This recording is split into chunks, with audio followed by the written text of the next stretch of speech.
Every friend he ever had was fake. Every memory, engineered. Elijah Carr thought he was living an ordinary life, until a mysterious glitch revealed the truth. He was the subject of a psychological experiment inside a simulation built to study human behavior. But when he uncovers the control room, the heart of the system, he doesn't just try to escape. He becomes the virus, the glitch they can't contain. And with every question he asks, more subjects start to wake up. This isn't just a rebellion, it's the reset of reality itself. Welcome to the Skillful Art of Manipulation podcast. If you haven't already, please consider following us on your favorite podcast platform. Today we present to you The Control Room. Let's dive into this thrilling narrative together. Chapter 1, The Call Log. I never questioned my friendships. Not in the way one questions a well-rehearsed lie until the truth gnaws at the edges of your sanity. For years, I clung to the notion that every laugh, every shared secret, every tear shed in confidence was genuine. But that belief started to crumble on a cold, indifferent Thursday night when the hum of neon from Syncware's corridors mingled with the static in my mind. And it all began with a call log. I was alone in the break room of Syncware, a sterile, industrial space tucked away in District 9, a city segmented into digital control zones that overlapped like the layers of a vast, omniscient network. The room was dim, illuminated by the harsh glow of a flickering fluorescent light, its erratic pulse mirroring the tremor in my hand as I scrolled through my phone. I waited for the coffee machine to finally sputter out a cup of weak, tepid coffee, the kind that barely masked the bitter taste of industrial caffeine. It was in that moment of mundane solitude that I noticed an anomaly in my call history. There it was, glaring in the digital ledger, a call logged at precisely 2:13 a.m., labeled Michael HR. Michael was supposed to be on extended leave, residing in another city, far removed from my daily grind. Yet my phone, ordinarily as inert as a relic when powered down, had recorded an answered call lasting exactly 1 second. 1 single second. I stared at the screen, my heart thumping in a rhythm that matched the buzzing overhead light. The number wasn't one I recognized. The timestamp was off. Everything felt off. At first, I rationalized it as a technical glitch, a minor digital hiccup in our state-of-the-art systems. But as the days turned into sleepless nights, I discovered the same phenomenon recurring. 3 nights prior, another call appeared, identical in duration, but stamped with a different timestamp, as if mocking the very concept of time. It was as if some invisible hand was dialing into my life, leaving behind breadcrumbs that defied explanation. That call log was my first crack in a facade I had never suspected existed. I began to sense that every conversation, every encounter, had been laced with an eerie orchestration. The feeling was akin to catching a faint whiff of smoke before the fire raged into an inferno. I recalled moments when my friends' smiles seemed too rehearsed, when their stories held slight inconsistencies, and when the gaps between our interactions felt like scheduled intermissions.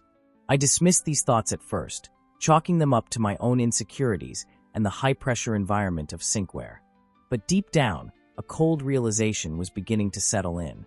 After that unsettling night, as the city outside retreated into a silence punctuated by the hum of digital billboards and distant sirens, I retreated to the solitude of my small, sparsely furnished apartment. The walls, adorned with abstract art and motivational quotes, suddenly felt oppressive, as if they were trying to suffocate me with a false sense of optimism. The television played an endless loop of corporate news and sanitized weather reports, a monotonous soundtrack to my mounting paranoia. Unable to shake off the growing dread, I powered on my laptop, a trusted companion during the long, reflective hours of the night. But tonight, I wasn't merely checking emails or reviewing code. Tonight, I delved into the labyrinthine digital world of SyncNet. I wasn't accessing the public dashboard with its neat graphs and polite statistics. No, I was breaching the forbidden territories of Level 6 access, a realm of data that only a privileged few dared to touch. I had acquired the keys to this domain through years of discreet tinkering and the kind of perseverance that only comes from a life spent in the trenches of technology. I bypassed firewalls and cloaked my digital footsteps as I navigated through protocols and encrypted folders. It was there, hidden beneath layers of protocols and routine backups, that I discovered a file tagged Aurora Engagements. At first, I thought it was another project, a misfiled report, or an internal survey. But as I clicked through, a dossier began to unfurl before my eyes. I found my own profile, intricately detailed and disturbingly comprehensive. It was as if someone had dissected every moment of my life. The dossier contained transcripts of conversations that I had no recollection of having, psychological assessments annotated with dates that preceded my memory, and an extensive log of every interaction I had with those I considered friends. There, in the digital depths, was a section ominously labeled Friendship Network, version 7.3. I leaned closer to the screen, my eyes scanning through names and roles that sent shivers down my spine. Each profile was not a record of a genuine friendship, but a calculated role, a script meticulously designed to shape my emotions and guide my decisions. They weren't friends at all. They were elements of an experiment. A set of handlers assigned to me, each playing a part: emotional buffer, stress catalyst, romantic anchor, trust builder, gatekeeper. The clarity with which it all unfolded was surreal and horrifying. And then there was Jenna. Jenna, the woman who had become my solace in the chaotic tapestry of my life. For nearly a year, she had been my confidant, my lover, the one who held me when the weight of existence seemed unbearable. She had shared with me fragments of her past, stories of a childhood marred by pain, of scars both physical and emotional, of dreams that never saw the light of day. In every word, she had painted a portrait of vulnerability and trust. Yet, her profile in the dossier read not as a cherished friend, but as intimacy mirror. A label so clinical it stripped away the human warmth of our connection, reducing it to mere data in an experiment. My pulse pounded in my ears as I scrolled further, my mind racing with questions. How many of the people in my life had been nothing more than actors in a grand, dystopian play? How many smiles were pre-programmed? How many embraces were rehearsed, designed to evoke a specific emotional response? The walls of my apartment began to close in on me, each artifact and piece of furniture a silent witness to the illusion of my life. I spent the rest of the night piecing together every anomaly I could find. I cross-referenced call logs, encrypted emails, and even the seemingly insignificant details of my day-to-day interactions. I discovered that not only were my friends scripted, but there were clues suggesting that I wasn't the only subject. The file mentioned active simulation and neurointegration, sustained, terms that implied a network of hundreds, maybe thousands, of individuals whose lives were being manipulated in a vast psychological experiment. It was as if every interaction in this sprawling metropolis was orchestrated by an unseen director, pulling strings from a high tower hidden deep within the digital arteries of our city. The thought was paralyzing. I envisioned rows upon rows of screens, each displaying the life of another unwitting subject. I imagined that somewhere in the heart of Syncware's underground facilities, a control room existed, a nerve center where every thought, every emotion, was monitored and manipulated. And at the center of it all was a file marked with the chilling title project codename, Eden Protocol. I froze, my breath coming in shallow gasps as I read the next few lines on the screen. Subject status: active simulation. Last manual override: for years, 3 months, 11 days. Physical state: comatose. Real-world status: neurointegration, sustained. The word comatose echoed in my mind like a death knell. If this was true, then somewhere deep within a hidden facility, I was not truly awake. I was living in a digital mirage, my consciousness tethered to a simulation designed to study every nuance of human behavior. Every friend, every lover, every fleeting moment of supposed authenticity was a line of code in a script meticulously written by engineers of control and surveillance. I sank back in my chair, the gravity of the revelation sinking into my bones. The room spun around me as I grappled with the duality of my existence. The person I believed I was and the character I was meant to portray. In that moment, I felt a profound sense of isolation, a loneliness not born of physical solitude, but of an existential betrayal that cut deeper than any wound. What infuriated me most was the cold, calculated precision of it all. There were no accidental meetings or chance encounters. Every handshake, every shared smile, was part of an elaborate orchestration, a grand experiment in behavioral engineering. I began to see patterns everywhere, in the symmetry of urban design, in the regimented schedules of my colleagues, in the way every conversation felt like it had a predetermined cadence. The city itself seemed to be an extension of the network, with digital control zones that regulated behavior, emotions, and even the very essence of human connection. I spent countless hours in that apartment, poring over every scrap of data I could extract from the system. The deeper I dug, the more I uncovered a hidden network of subjects, other lives, other stories, all manipulated for an unknown purpose. I contacted some old acquaintances using burner phones and encrypted channels, hoping to gauge if they too sensed that something was fundamentally off. Their responses were vague, hesitant, a shared unease that hinted at secrets too terrifying to articulate. But I could tell by the pause in their voices, the weight in their words, that they too were caught in this web of deception. Every lead pulled me deeper into a labyrinth of conspiracy and control. I began to record my findings, creating a digital journal filled with fragmented thoughts, diagrams of connections, and timelines that wove together the disparate elements of my life.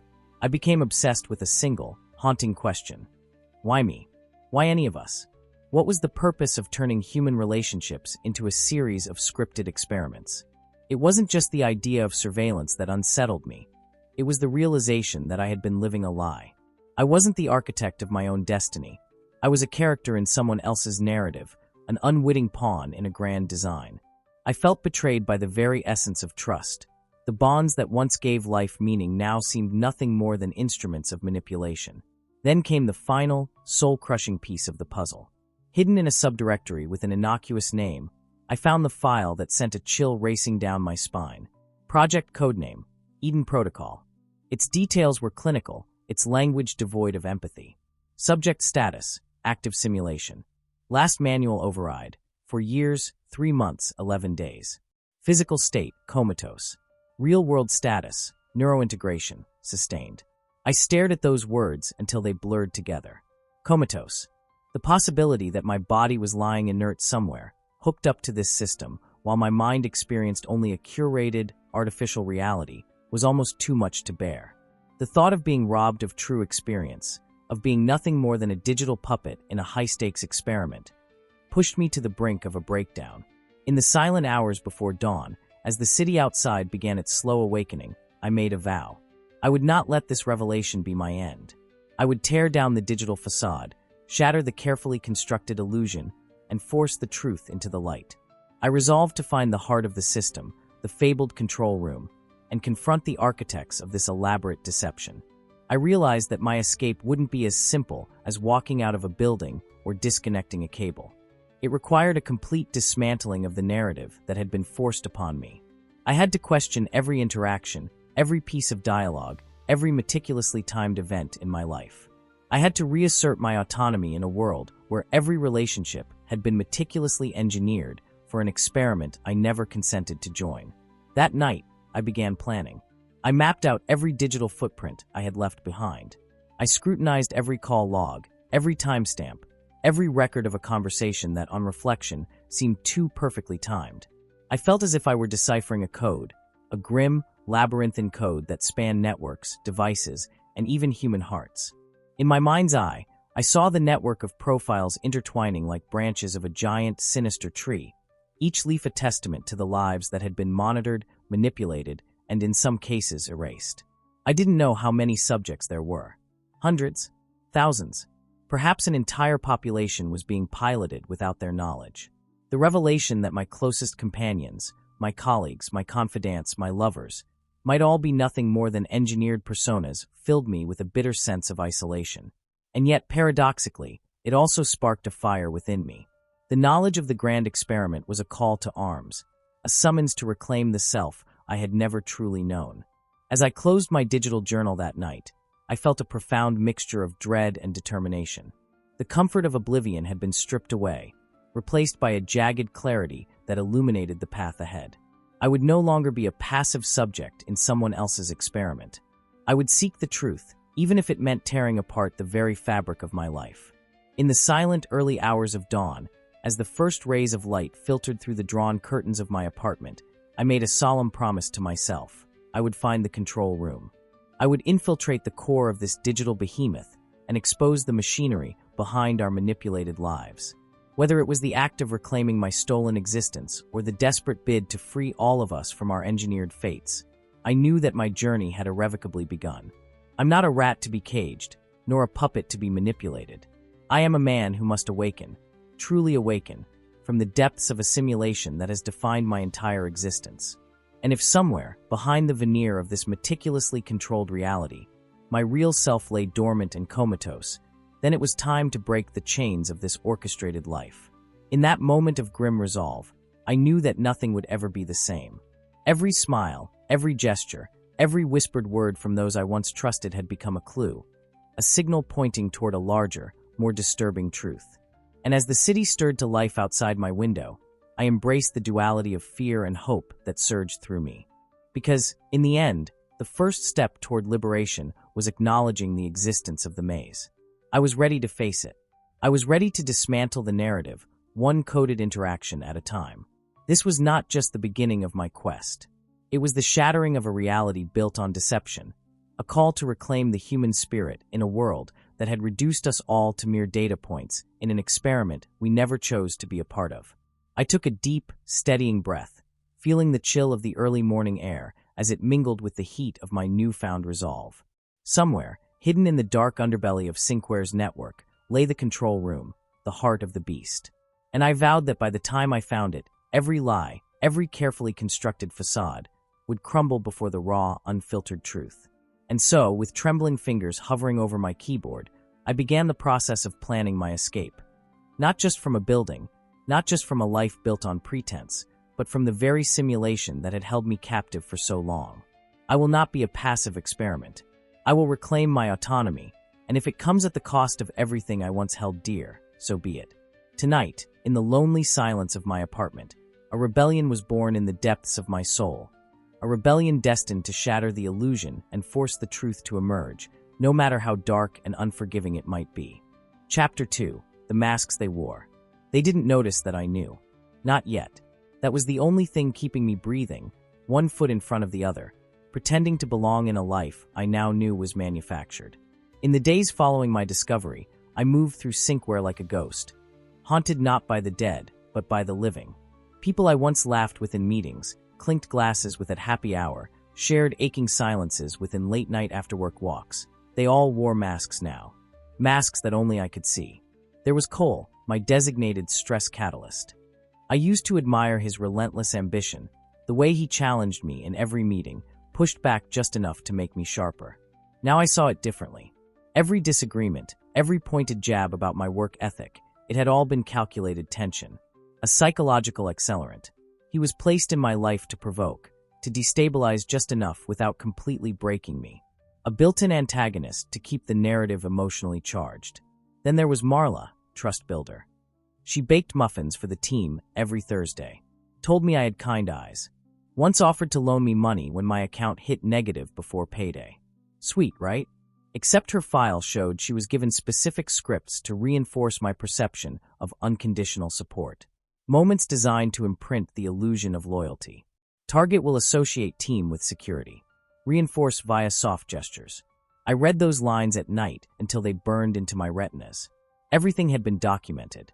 Every interaction I remembered, and many I didn't, annotated with objectives and outcomes. I became an actor in my own life, faking my responses with the subtlety of survival. I kept my head down, laughed at the right times, typed reports I knew no one would actually read. I even kissed Jenna goodnight like I meant it, just in case they were watching through her eyes. And God, it was so much worse to think of her that way. A lens rather than a lover. Warmth masquerading as intimacy. And me, curling into her body like a man seeking refuge, while she silently took notes beneath the skin. I stopped sleeping. Every dream felt scripted. I'd jolt awake in cold sweats, hearing the hiss of machines that weren't there, or the click of a door that never opened. I began to catalog these moments, recording every twitch in the matrix, every anomaly. I started noticing the loops. That's what broke me. The loops. They were so small you'd miss them if you weren't already looking. A woman in the lobby dropping her briefcase at the same time every Monday. A man spilling coffee on his lap at the cafe across the street every Thursday morning at 9:15 a.m. I watched his face twist in frustration like a broken record, week after week. One morning, I walked past a glass storefront and saw my own reflection lag by a full half-second behind my movements. Just a flicker. A hiccup, but enough. I started testing the system, doing things I'd never done before, taking detours to work, asking people questions I never normally asked, changing my coffee order, deviating.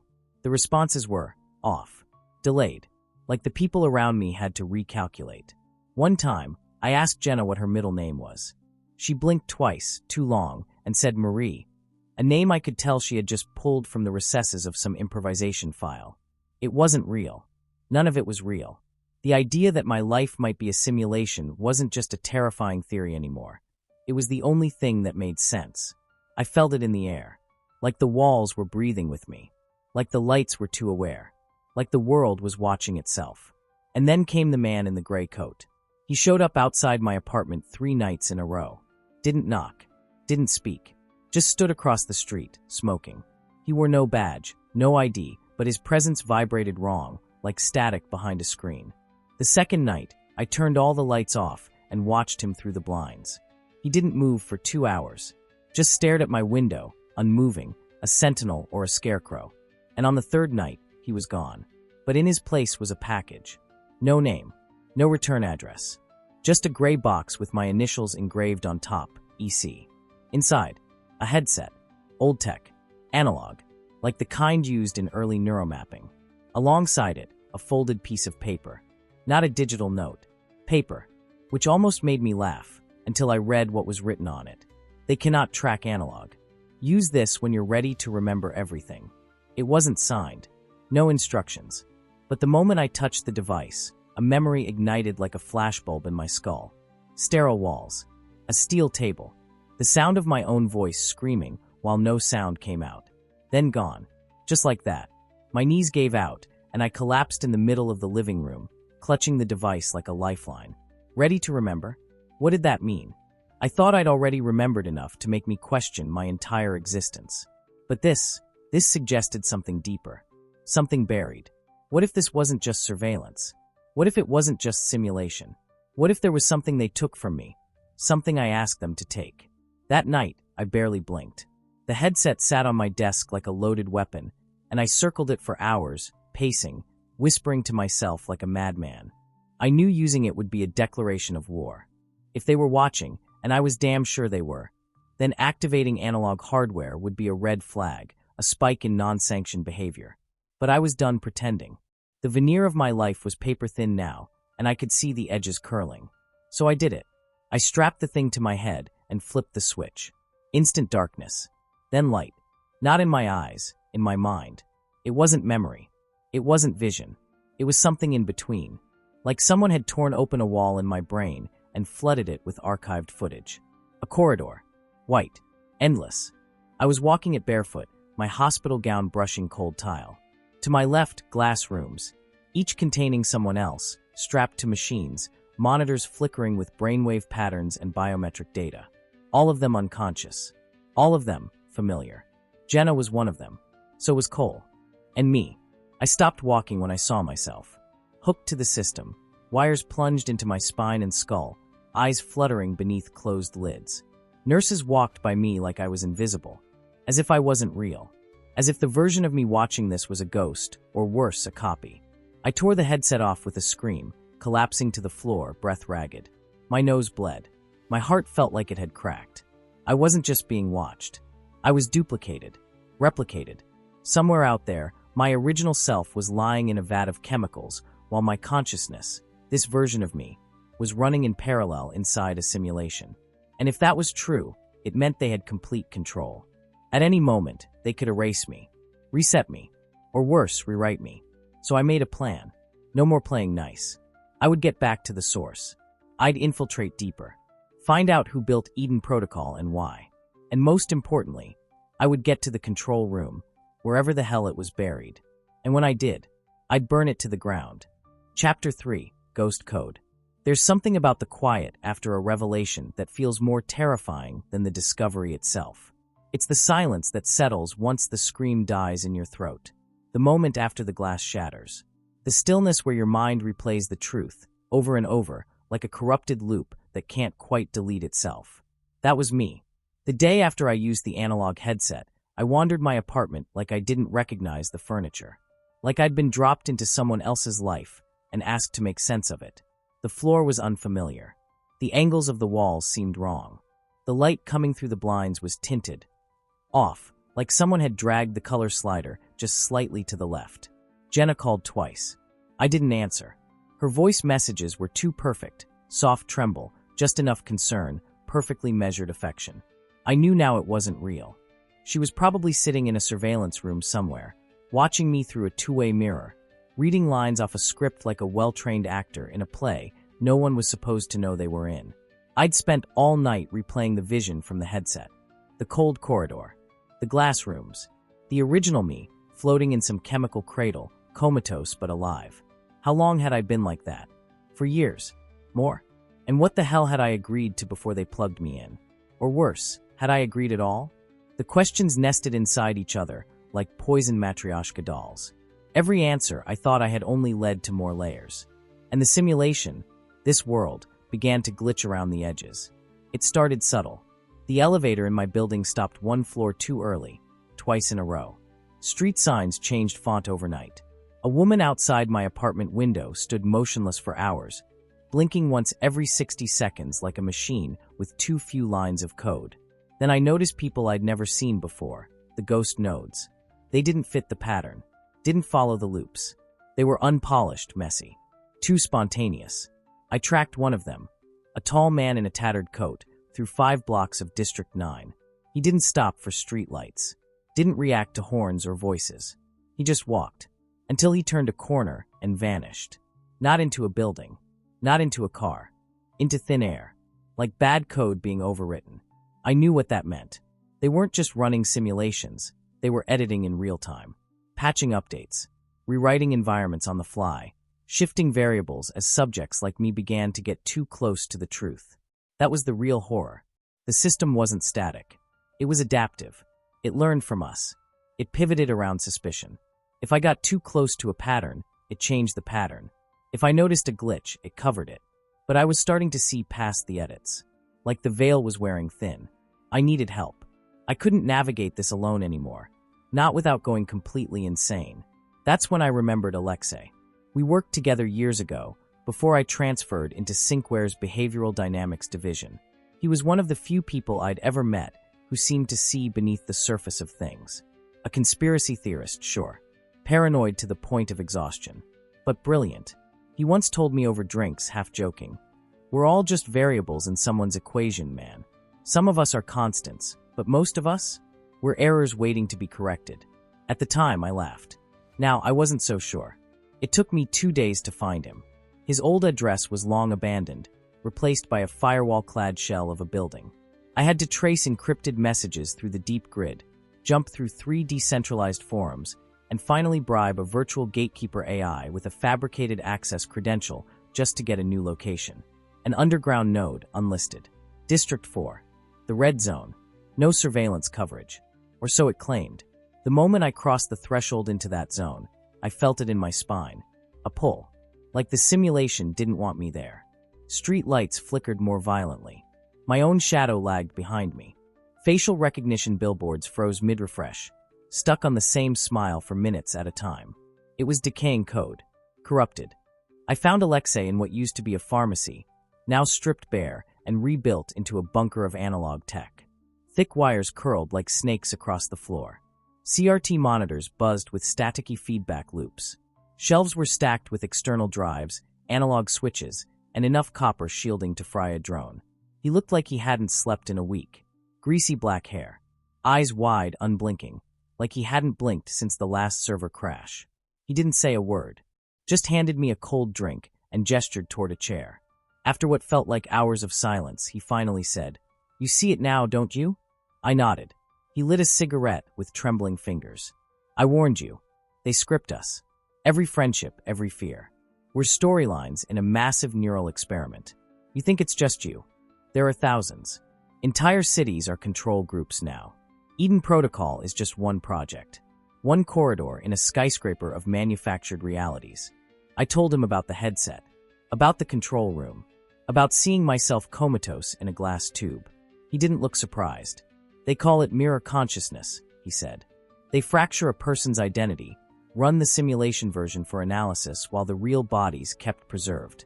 They watch what you choose, who you love, who you betray, and then they run it again. Change one variable. Rerun the loop." I asked him how to break it. He paused for a long time. "You don't. Then why are you still here? He looked me dead in the eyes. Because I've been rewriting my own code. That's when he pulled out a drive. Old school USB. Heavy. Metal casing. This is ghost code. It infects the simulation from within. It won't get you out, but it will corrupt your segment long enough to give you access to unauthorized zones. The control room? He nodded once. If it exists, that's where it is.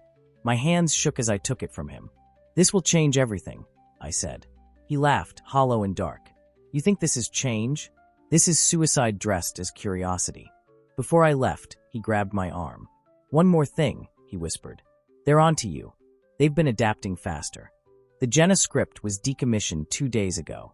Whoever you go home to now isn't her. I left without responding.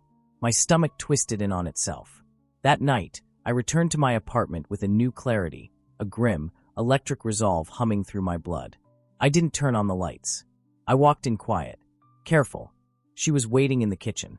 Same hair, same soft eyes, same crooked smile. But it wasn't Jenna.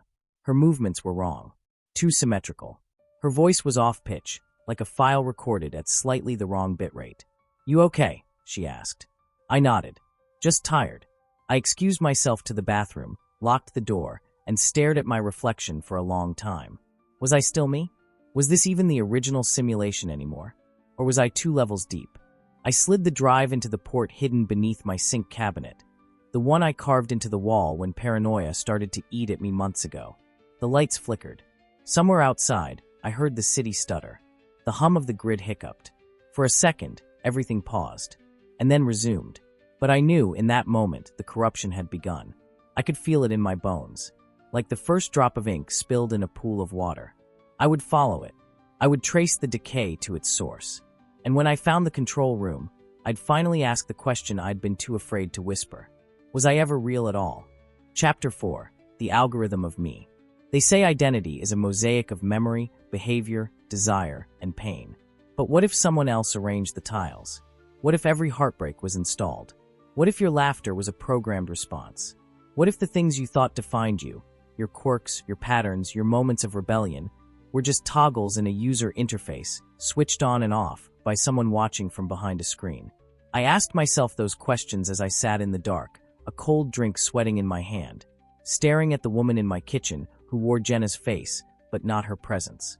She moved like a puppet possessed by muscle memory, mimicking familiarity down to the way she leaned against the counter, her hip just brushing the drawer handle. It should have comforted me. It didn't. She wasn't Jenna. Not the one I'd known. Not the one who used to hum under her breath after brushing her teeth. Not the one who told me once, during a rainstorm, that her favorite sound in the world was thunder echoing in the subway tunnels. This new version, version 2.0, patch 7.3, whatever she was, had too much symmetry, too much precision. The flaws were gone. The stutters, the hesitations, the messiness that made her feel real. They'd optimized her, and in doing so, they'd erased her. That night, I didn't sleep. I sat by the window, watching the grid ripple across the skyline. From here, District 9 looked like veins pulsing with light, each building connected to another by data transfer lines too fast for the eye to follow. It was a city built to be watched, a stage designed for behavior. From the window, I could also see the shifting ad boards cycling through updates, product pitches, mood enhancements, curated memories you could subscribe to for a monthly fee.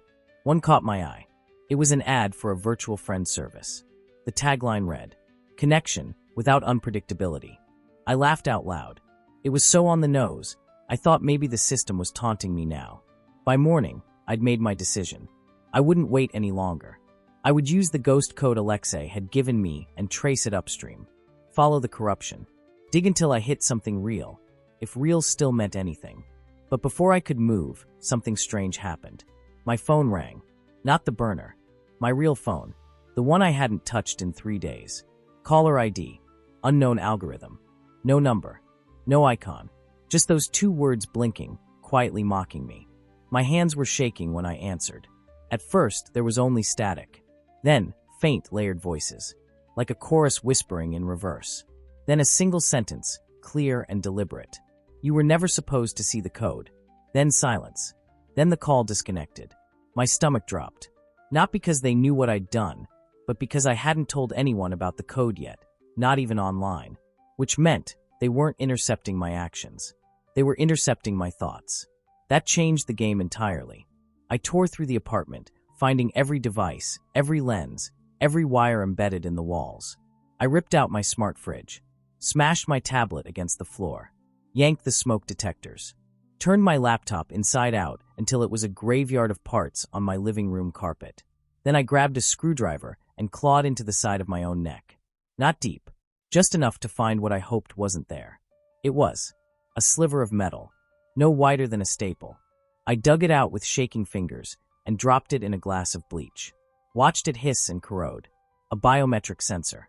They'd been inside me for who knows how long, tracking heartbeat, speech, probably even the dilation of my pupils.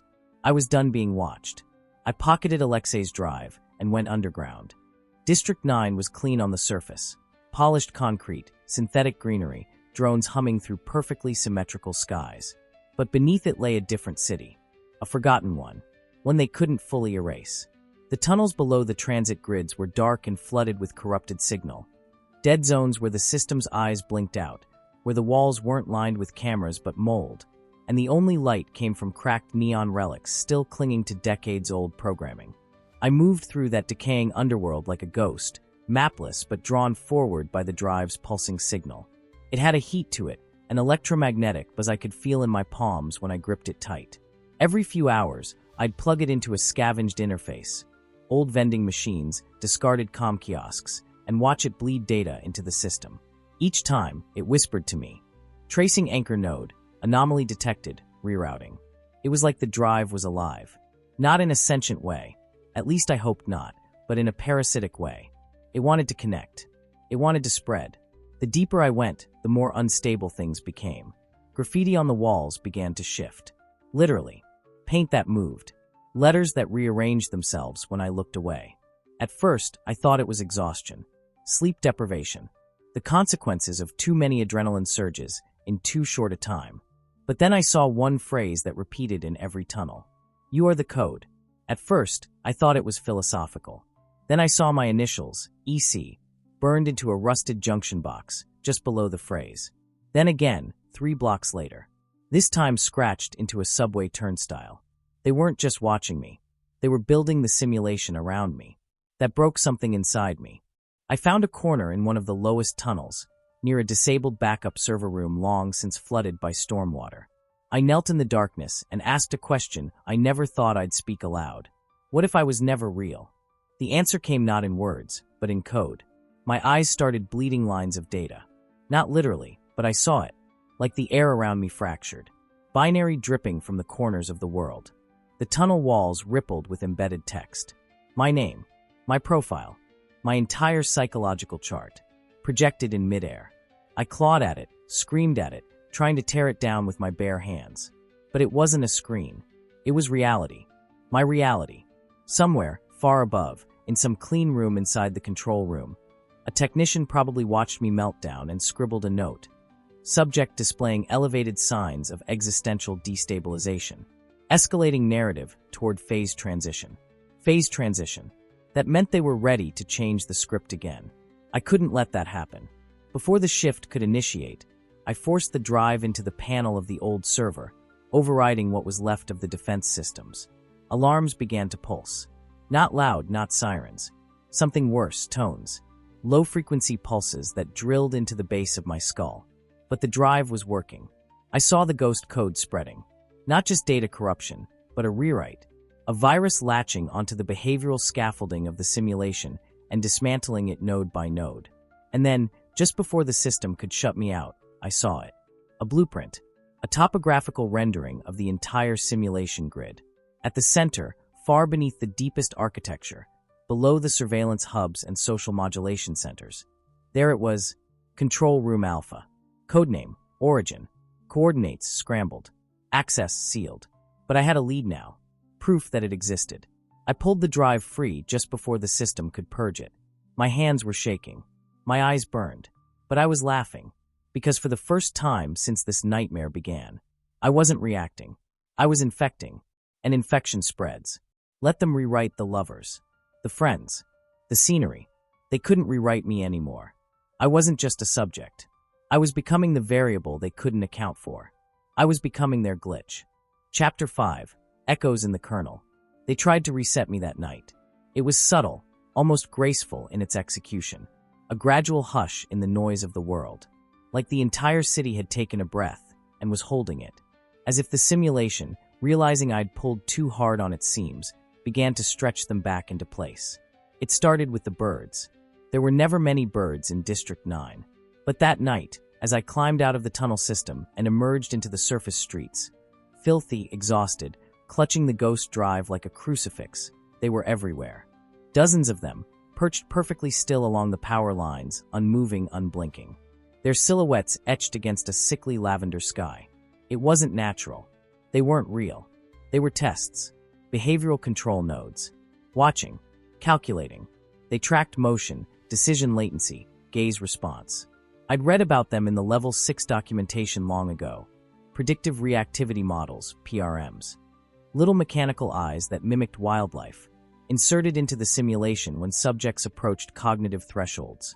I knew what that meant. The system had flagged me. They'd stopped trying to contain me and started trying to reabsorb me. That's what the reset was. A neural wash.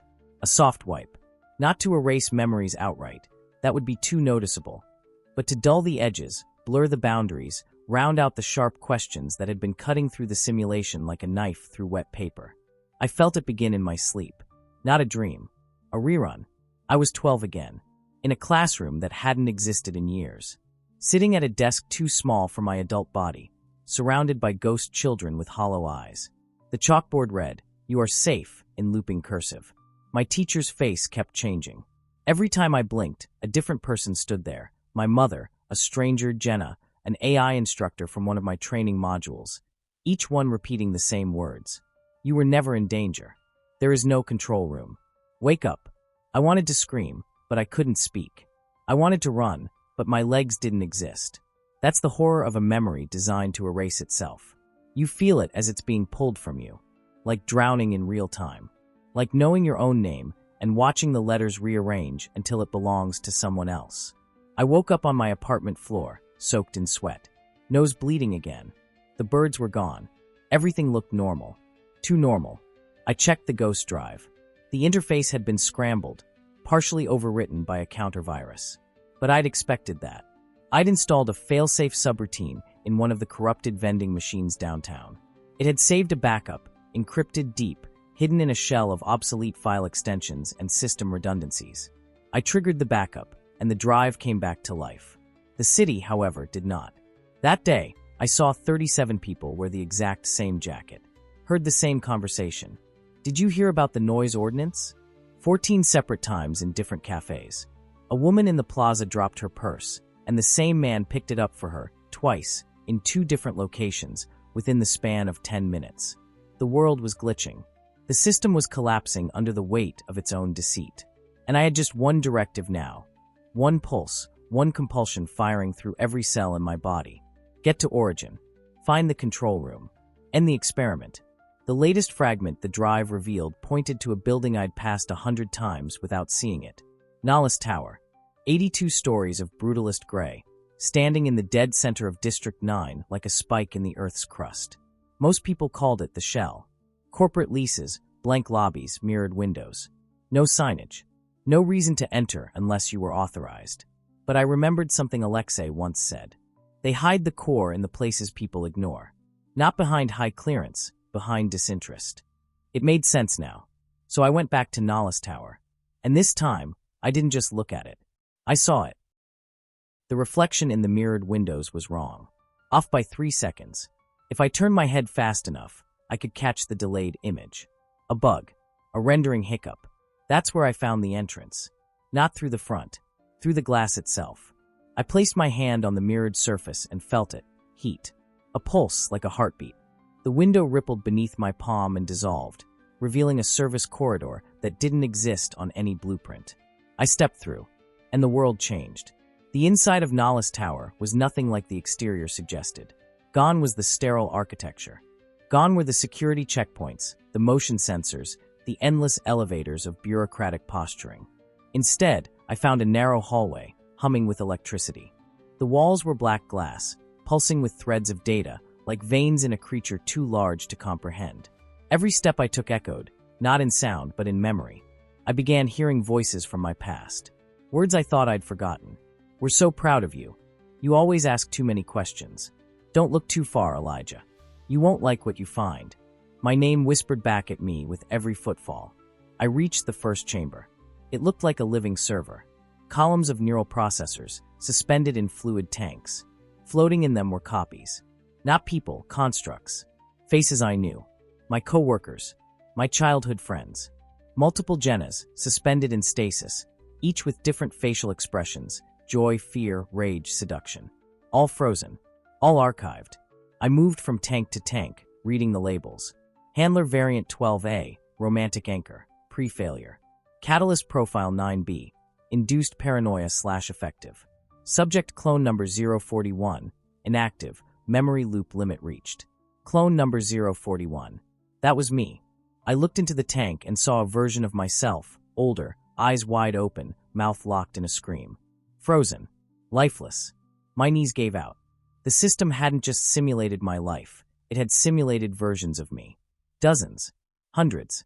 Each one run through a different psychological gauntlet. Tweaked. Tested. Broken. And I was just the one that lasted this long. I stumbled out of the chamber, gagging. Further down, I found a console. Old. Analog interface. A port that matched the ghost drive. I didn't hesitate. I plugged it in. The screen blinked to life. A voice spoke, synthetic but layered, like it was made of voices I'd known before. Elijah Carr, subject number 041. Cognitive deviation sustained. Initiating final stage of recursive autonomy assessment. Recursive autonomy. I recognized the term. It meant a subject had achieved functional independence within the simulation. I'd beaten the system. Or, I'd done exactly what they wanted. The screen displayed one final prompt. Do you wish to access control room origin? Y/N. I hovered over the input pad, then typed Y.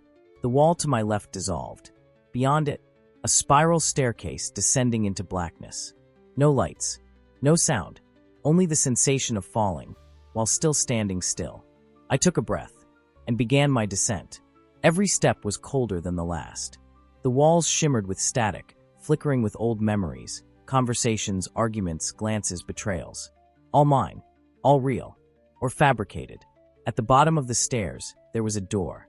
Black. Seamless. No handle. I stepped close, and the door simply opened. Inside was a single chair. And a screen. And me. Not a version. Not a copy. The original. Comatose. Hooked to wires, muscles atrophied, lips cracked with age. Eyes twitching beneath the lids. And behind glass? A control panel. Operators. Observers. Scientists. All looking down. Except one turned to me. Smiled. And said, "Welcome back, Elijah. Let's begin again." Chapter 6. The Rebellion Loop. There are no screams in the control room. That's the first thing I noticed. No alarm bells, no shouts, no dramatic orchestral music like in the old dystopian holovids. Just silence, clinical, thick, and sterile as antiseptic. The kind of silence you only find in places designed to hold the sacred or the sick. Or both. And me? I was both. I stood frozen at the threshold, staring through the reinforced glass wall at my body, curled in a medical chair like a wilted flower left too long in the dark. My real body, connected to wires and tubes, limbs frail and skin translucent from years of artificial hibernation. I didn't move. Couldn't. A part of me wanted to tear the walls down, rip the wires from that body, and shake myself awake. But the other part, the part that had walked through glitching cities, kissed synthetic lovers, bled from the eyes of memory, knew better. This wasn't the final level. It was just the next simulation layer. The chair. The glass. The staring scientists behind the wall. They weren't watching me. They were watching a variable. Because I wasn't Elijah Carr anymore. I was what they made me into. There was a man among them, tall, silver hair, lean like a blade. He didn't wear a lab coat like the others. He wore black. Military cut. No insignia. He stepped forward, and the others cleared a path. His voice came through an overhead speaker, calm, almost apologetic. Elijah. Or, #041A3. We didn't expect you to reach this node. But now that you have, you should know the truth. I laughed. Out loud. Harder than I should have, maybe. It came out bitter. Dry. The truth. I said. Which version? You fed me truths like sedatives. The man tilted his head, watching me like a curator watches a misbehaving painting. You think you're the first. You're not. You're the 44th recursive consciousness to reach this point. But you are the most stable. And that's why we're offering you a choice. My pulse slowed. A choice. He pressed something on the console, and the screen beside my comatose body lit up. It displayed a branching tree of data. Hundreds of routes, names, file IDs, collapsing and expanding like a neural network on fast forward. He continued. This program wasn't just to observe behavior. It was to generate control templates. Psychological blueprints. Each iteration of you has taught us something about human loyalty, resistance, love, hatred. You, Elijah, you've given us the final puzzle piece. Behind the glass, he nodded toward the comatose me. This body is failing, but the mind we built from you, it's intact, resilient, adaptive. You are the only one that broke recursive stability algorithms without full collapse. And now we want to release you. Out there. Out where? I whispered. Into the live grid. The real world. I staggered backward. Because in all my paranoia, all my theories, I'd never considered that. This wasn't the real world. The streets. The rebellion. The glitching birds and echoing voices. That was still part of the construct. I was still inside. I'm still a variable in the loop. I said aloud, not even sure I was talking to him anymore. Yes, the man replied. But if you choose now to comply, if you accept the protocol, we will upload your consciousness into a blank host body. Fresh, healthy, free, and we will allow you to live a real life. This time without scripts, without observers. You will be autonomous. And if I refuse? The screen changed again. A corridor of tank after tank, filled with other versions of me, some screaming, some catatonic, some grinning like lunatics. A failed timeline of identity collapse. Then we purge you like the others. You'll rejoin the collective consciousness, recycled for another simulation batch. And this personality, this Elijah Carr, will cease. I stood there, silent, trembling. Because here's the thing about rebellion. Sometimes it's just another part of the loop. I remembered something Alexei once said. They don't fear rebellion. They engineer it. Because when people feel like they're resisting, they stop looking for escape. So I asked myself the question I'd avoided since this all began. Had my entire rebellion been part of the test? Had they calculated this? Expected it? Planned for my awakening like a plot twist in a script they wrote years ago? And if I said yes to freedom now, was I actually choosing? Or was that just the final illusion? I turned away from the glass, retreating into the shadows of the control room corridor. My heart hammered in my chest. I could still feel the ghost drive pulsing in my pocket, still hear it humming to the rhythm of my thoughts. The console buzzed. The man spoke again. You have 60 seconds to decide. I sat on the floor, closed my eyes, and remembered the dream. The classroom. The voice. You were never in danger. There is no control room. Wake up. But I had woken up. Hadn't I? Had I? I dug the ghost drive from my pocket and gripped it tightly. Maybe that was the final key. Not to escape, not to comply, but to overload the loop. To push the system so far into contradiction, it collapsed on itself. To introduce variables so chaotic even the control room couldn't process them. But if I did that, I wouldn't survive. Not this version of me. Not any. I would become a virus in the kernel. A memory bomb. A glitch planted in the DNA of the system itself. Not a rebel. A reboot. And maybe that was the point. The voice inside me, my voice, not theirs, whispered. You are not the outcome. You are the interruption. I smiled, stood up, faced the glass, and said, I choose neither. Then I drove the ghost code into the server port on the floor. The system screamed. Not in sound. In light. Every panel in the room exploded in a cascade of corrupted data. The other tanks shattered. Simulated versions of me blinked in and out of existence, each one a scream of potential. The man in black vanished, code disintegrating. His body decomposed mid-sentence. You don't KN. Gone. The room burned in violet fire. The stairwell behind me collapsed. Gravity dissolved. I felt myself lifted, not falling, not flying, just expanding. I was inside every server, every terminal, every memory node across every subject still sleeping in the grid. And I whispered to each of them, wake up. Chapter 7, The Reset Signal. It didn't feel like death.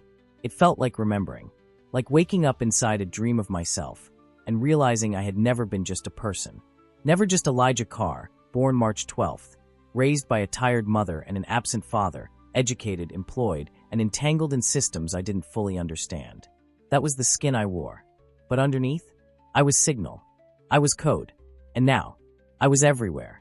After I drove the ghost drive into the port at the base of Control Room Origin, there had been no explosion. No collapse. Not in the physical sense. Instead, the room folded inward, quietly, like a deep breath being drawn by something too large to be seen.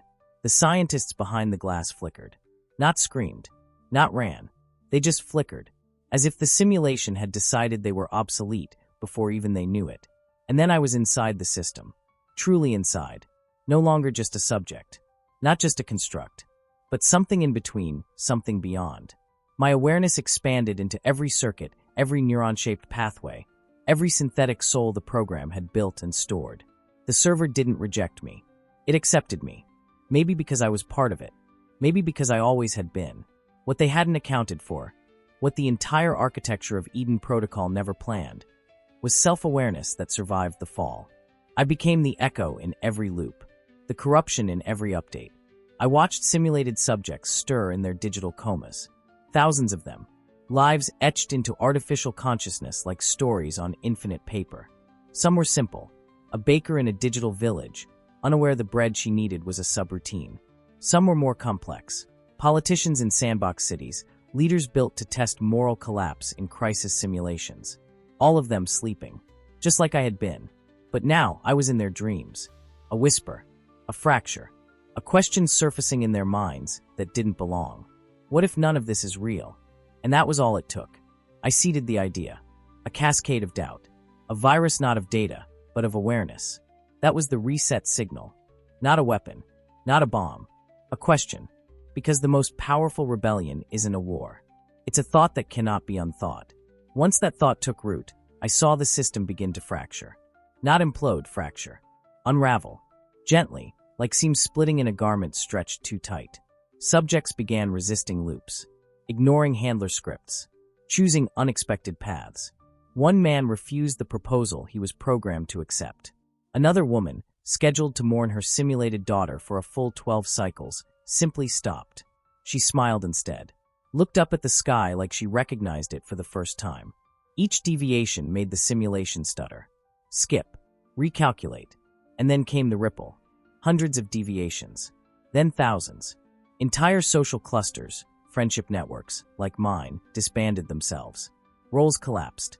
Scripts failed to load. AI constructs stammered mid-sentence, unsure of their purpose. Behind all this chaos, I could feel it, deep beneath the system's architecture, the kernel panicking. The Eden Protocol was panicking. I could feel the voice of the original architect, now faint, ancient, built into the machine like a prayer loop. Human behavior must be readable, predictable, safe. Safe. That was the word they clung to. But safety is an illusion, an aesthetic, a comfort blanket sewn over entropy. What they had done, what they had built, wasn't for safety. It was for control.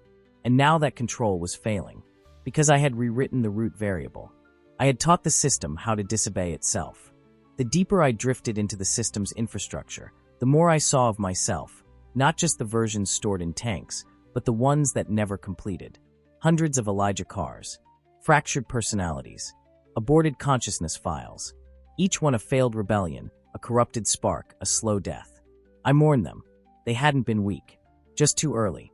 I was the one that made it far enough to realize the loop was the point, that every act of defiance had been anticipated, simulated, studied, folded back into the data set, until I broke the loop by refusing both options. Accept autonomy? Obey. Reject autonomy? Be erased.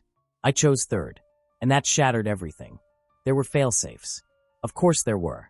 The system didn't go quietly. I felt it release cleaners, black ICE, evolved virus hunters, digital purifiers programmed to seek anomalies and reduce them to zeros. They surged through the infrastructure like antibodies through bloodstreams. They came for me. They surrounded my consciousness in the deep nodes, flooded the sectors I touched. But I wasn't just a data point anymore. I was in the subjects now. Distributed. diverged, a part of every waking consciousness. They couldn't isolate me because I was no longer me alone. The system tried to purge. It failed. Tried to reboot. Failed again. I watched as the simulation began to collapse, not violently, but elegantly. Walls softened into static. Characters paused mid-conversation, confused. Entire city blocks flickered and shrank, like memories fading in real time. And I felt my own self fading too. Not dying. Dissolving. I'd never been designed to persist at this level of processing. My awareness was fraying at the edges, like a thread being pulled through a needle too small. But I wasn't afraid, because I saw the others. They were waking. Slowly. Eyes blinking open in cold real-world tanks. Human eyes. Real skin. Real pupils adjusting to sterile lights for the first time in years. One man wept. One woman screamed. Another just said, Where is she? And I knew she meant someone from the simulation. Someone who only existed in dream code. Someone she loved who was never real. But love had still bloomed. Pain had still been felt. None of it was real. And yet all of it had mattered. That's what they never understood. The architects.